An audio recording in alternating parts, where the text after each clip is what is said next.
दुख की इस कठिन घड़ी में हमारे इन शहीदों के परिजनों के प्रति मैं अपनी संवेदना व्यक्त करता हूं। हमारे जवानों का बलिदान व्यर्थ नहीं जाएगा। हमें कोई भी रोक नहीं सकता। हर हाल में यथोचित जवाब देने में सक्षम है। तपाई अहिले हेर्दै हुनुहुन्छ कलर अफ नेपाल। 24 घण्टा ताजा खबरका लागि हामीलाई सब्स्क्राइब गर्न नभुल्नुहोला। भारतीय प्रधानमन्त्री नरेन्द्र मोदीले शहीदहरूको बलिदान खेर जान नदिने बताएका छन्। लद्दाखको गलवान उपत्यकामा भएको हिंसात्मक झडपप्रति मोदीले पहिलो पटक प्रतिक्रिया दिएका हुन्। मोदीले भने देशको सेवाका लागि सैनिकहरूको महान बलिदानका लागि नमन गर्छु। आज पूरा देश तपाईहरूसँग छ र पूरै देशको भावना तपाईहरूसँग छ। शहीदको बलिदान खेर जान दिँदैनौ। म पूरै देशलाई भरोसा दिलाउन चाहन्छु, हाम्रा जवानहरूको बलिदान खेर जाने छैन। मोदीले भारतले सधैँ शान्ति चाहेको तर भारतलाई उक्साइएको खण्डमा जुनसुकै हालतमा पनि निर्णायक जवाफ दिने बताए। भारतीय मिडियाले लद्दाख भिडन्तलाई लिएर तनावपूर्ण उत्तेजकपूर्ण सामग्रीहरू प्रकाशन प्रसारण गरिरहेका छन्। अहिलेको भारत 1962 को जस्तो कमजोर नभएको भन्दै उनीहरूले यस पाला चीनलाई पाठ सिकाइदिने चेतावनी दिएका हुन्। साथै आज तकले सूत्रको हवाला दिएर 40 भन्दा बढी चिनिया सेना मारेको दावी समेत गरेको छ। उनीहरूलाई हेलिकप्टर र एम्बुलेन्समा हालेर लगिएको समाचारमा जनाइएको छ। चीनले आफ्नो तर्फ पनि हाताहाती भएको स्वीकार गरेको छ भने यति नै संख्यामा सैनिकको मृत्यु भएको भन्ने बारे पुष्टि गरेको छैन। हेर्नुहोस् लद्दाख घटना बारे मोदी को भनाई। भारत माता के वीर सपूतों ने गलवान वैली में हमारी मातृभूमि की रक्षा करते हुए सर्वोच्च बलिदान दिया है। मैं देश की सेवा में उनके इस महान बलिदान के लिए उन्हें नमन करता हूं। उन्हें कृतज्ञतापूर्वक श्रद्धांजलि देता हूं। दुख की इस कठिन घड़ी में हमारे इन शहीदों के परिजनों के प्रति मैं अपनी संवेदना व्यक्त करता हूं। आज पूरा देश आपके साथ है। देश की भावनाएं आपके साथ है। चाहे स्थिति कुछ भी हो, परिस्थिति कुछ भी हो, भारत पूरी दृढ़ता से देश की एक एक इंच जमीन की, देश के स्वाभिमान की रक्षा करेगा। भारत सांस्कृतिक रूप से एक शांति प्रिय देश है। हमारा इतिहास शांति का रहा है। भारत का वैचारिक मंत्र ही रहा है, लोकाः समस्ताः सुखिनो भवन्तु। हमने हर युग में, पूरे संसार में शांति की, पूरी मानवता के कल्याण की कामना की है। हमने हमेशा से ही अपने पड़ोसियों के साथ एक कोऑपरेटिव और फ्रेंडली तरीके से मिलकर काम किया है। हमेशा उनके विकास और कल्याण की कामना की है। जहां कहीं हमारे मतभेद भी रहे हैं, हमने हमेशा ही ये प्रयास किया है कि मतभेद विवाद न बने, डिफरेंसेस डिस्प्यूट्स में न बदले। हम कभी किसी को भी उकसाते नहीं हैं, लेकिन हम अपने देश की अखंडता और संप्रभुता के साथ समझौता भी नहीं करते हैं।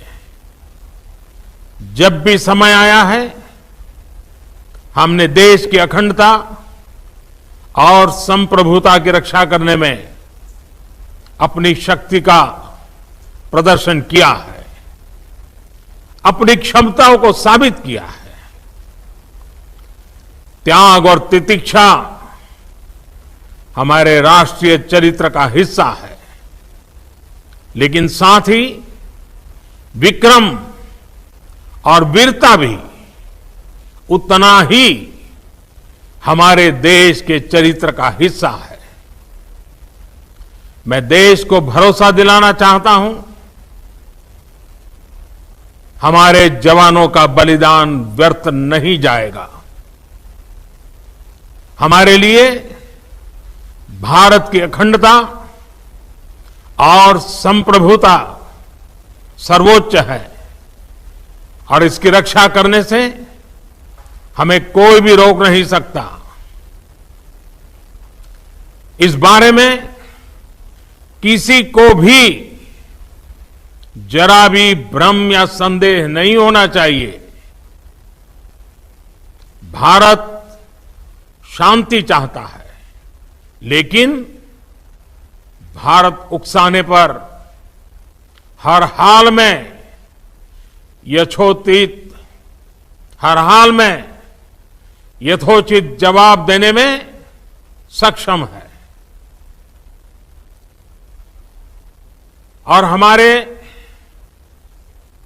दिवंगत शहीद वीर जवानों के विषय में देश को इस बात का गर्व होगा कि वे मारते मारते मरे हैं।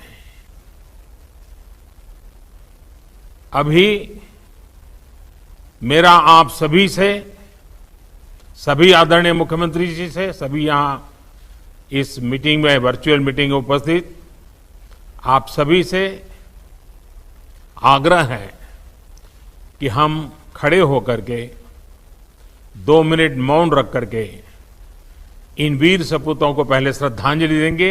उसके बाद आज जो हमने हमारी मीटिंग तय की है, उस मीटिंग को आगे बढ़ाएंगे।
ओम शांति शांति शांति है।